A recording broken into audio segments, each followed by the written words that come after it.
নায়ক শাকিব খানকে ঘিরে নায়িকা অপবিশ্বাস ও বুবলির কোন্দল লম্বা সময় ধরে চলছে, যা শুরু থেকেই নেটিজেনরা দেখে আসছে। এর মধ্যে কিছুদিন আগে বুবলিকে নিয়ে আলোচিত চিত্রনায়িকা মিষ্টি জান্নাতও খোঁচা মেরে কথা বলেন। বাদ যাননি চিত্রনায়িকা পরিমণিও। বুবলির বিরুদ্ধে দুই নায়িকার কথা বলায় বেশ খুশি অপবিশ্বাস। এই নায়িকা মনে করেন, ব্যক্তিত্বহীনতার কারণেই উনি আমাদের ইন্ডাস্ট্রির ছোট বোনদেরও কথা শুনেছেন। এমন করলে শুনতেই হবে। এদিকে অপুর এমন মন্তব্য পৌঁছে গেছে বুবলির কান পর্যন্ত। গণমাধ্যমের সঙ্গে আলাপে তাই অপুর এই প্রসঙ্গ কথা তুলেছেন তিনি। বুবলি বলেন, এই মহিলা আবার ইন্ডাস্ট্রিতে তার ছোট বোনদের কথা বলে। ছোট বোন বানিয়েছেই তো নিজের স্বার্থের জন্য। আমার নামে সারাক্ষণ বাজে কথা বলে ওদের কান ভারী করাতে। নায়ক রাজ রাজ্জাক, মান্না সাররা তাদের দীর্ঘ অভিজ্ঞতা থেকে বলেছিলেন, ফিল্ম ইন্ডাস্ট্রিতে কেউ কারো বন্ধু হয় না, আর এই মহিলা এতগুলো নায়িকাকে বানায় ছোট বোন। এসব পাবলিক বোঝে, আর ওই ছোট বোনরাও সবাই স্মার্ট এবং প্রতিষ্ঠিত। তারাই আমাকে বলে দেয় এসব চালাকির কথা, কারণ তাদের কারো সঙ্গে আমার কোনো সমস্যা নেই, এটা তারাও জানে। কদিন আগেই অপবিশ্বাস দাবি করেছেন, শাকিব খানের শত্রুদের সঙ্গেই বুবলির ওঠা বসা বেশি। বিষয়টি নিয়েও কথা বলেছেন বুবলি।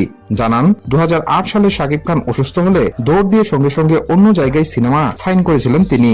পরে স্বার্থের জন্য আবার শাকিব খানের সঙ্গে ভিড়েছিল। তার এসব ইন্ডাস্ট্রির লোকেরা জানেন। জনা আপু, বিদ্যা সিনহা মিম, মারুফ ভাই, কাজী হায়াত আঙ্কেল থেকে শুরু করে উনি অনেকের সঙ্গে এফডিসিতে কি বেয়াদবি করেছিলেন, এটাও নিউজ পেপার কাটিং আছে। এমনকি বেয়াদবির কারণে মার পর্যন্ত খেয়েছেন তিনি। 2017 সাল থেকে শাকিব খান এবং তার পরিবার নিয়ে কি অপমানজনক কথা উনি বলেছিলেন সব আছে ভিডিওতে।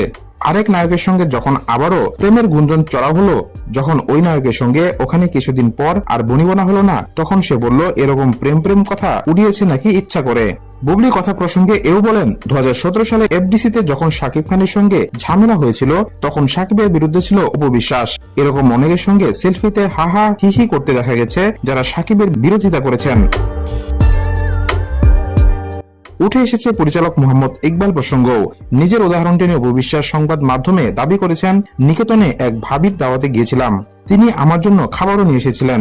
যখন শুনলাম ইকবাল ভাই আসবেন, আমি চলে এসেছি।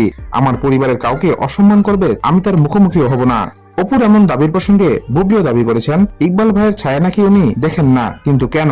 কারণ ইকবাল ভাইয়ের কাছের একজন প্রযোজক কিছুদিন আগে তাকে অনুদানের এক সিনেমা থেকে বাদ দিয়েছিলেন, সেই সঙ্গে সাইনিং মানিও ফেরত দিয়েছিলেন। সেলিম ভাই বা ইকবাল ভাই যখন আমাকে সিনেমায় চুক্তিবদ্ধ করেছিলেন, আমার কাজের প্রশংসা করেছিলেন, তখন তাকে নিয়ে সিনেমা বানাচ্ছিলেন না, বানালে ঠিকই করতেন।